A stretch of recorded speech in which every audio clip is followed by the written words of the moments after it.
నువ్వు మనిషివా మోహన్ బాబువా అంటే నేను మనిషినేనని నిరూపించారు మోహన్ బాబు. మీడియా వర్సెస్ మోహన్ బాబుగా జరిగిన ఈ ఘర్షణలో చివరికి మీడియా పోరాటమే గెలిచింది. బాధిత జర్నలిస్టుకు సారీ చెప్పారు మోహన్ బాబు. మరి దీని వెనుక ట్విస్టులు ఏమీ లేవుగా అంటూ కొందరిలో చిన్న డౌట్.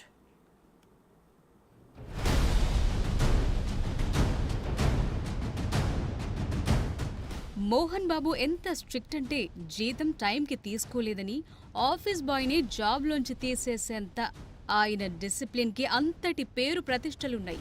ఇండస్ట్రీకి ఒక్కొక్క నటుడు ఒక్కోటి కాంట్రిబ్యూట్ చేస్తే అదే మోహన్ బాబు డిసిప్లిన్ని పరిచయం చేశారని అంటారు ఆయన గురించి బాగా తెలిసిన వాళ్ళు. అలాంటి మోహన్ బాబు ఒక్కసారిగా మీడియా మైక్ లాక్కుని మరీ విరుచుకుపడేసరికి ఆయనపై ఇటు జర్నలిస్టు సంఘాలు అటు ప్రభుత్వం సైతం సీరియస్ అయ్యారు.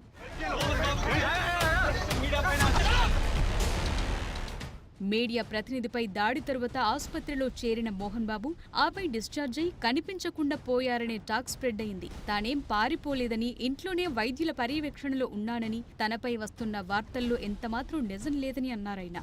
ఈలోగా మోహన్ బాబుపై హత్యాయత్నం కేసు నమోదైంది. మొదట బిఎన్ఎస్ సెక్షన్ 118 కేసు నమోదు కాగా లీగల్ ఒపీనియన్ తీసుకున్న పోలీసులు దాన్ని 109 కింద మార్చారు. దీంతో ముందస్తు బెయిల్ కోసం ప్రయత్నించడం, కోర్టు తిరస్కరించడం వంటివి జరిగాయి. మోహన్ బాబుపై పెట్టిన హత్యాయత్నం కేసు రుజువైతే సుమారు 10 ఏళ్ల పాటు జైలు శిక్ష పడే అవకాశం ఉంది. ఈ ఘటన మీడియాలో రికార్డ్ కావటమే కాకుండా పదే పదే ప్లే కావటంతో కేసు తీవ్రత మరింత ఎక్కువైంది. ఇందులో భాగంగా చూస్తే మోహన్ బాబుకు ఇదో పెద్ద తలనొప్పి వ్యవహారంగా మారనుంది. తాను కేసు విచారణ ఎదుర్కొనే ముందు తీవ్రత తగ్గించే యత్నం చేయడంలో భాగంగానే మోహన్ బాబు జర్నలిస్టుకు సారీ చెప్పటానికొచ్చారన్న మాట వినిపిస్తోంది.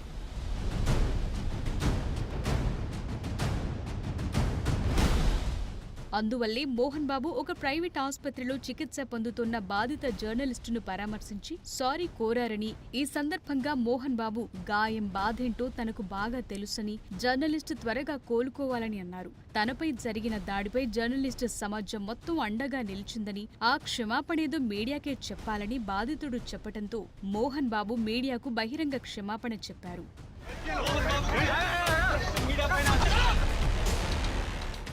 మరి ఈ వ్యవహారం ఎక్కడికి చేరుతుంది? రేవతి భర్త భాస్కర్లా ఈ జర్నలిస్టు కూడా మోహన్ బాబుపై కేసు వద్దంటారా, లేక మరేదైనా మలుపు తీసుకునుందా తేలాల్సి ఉంది.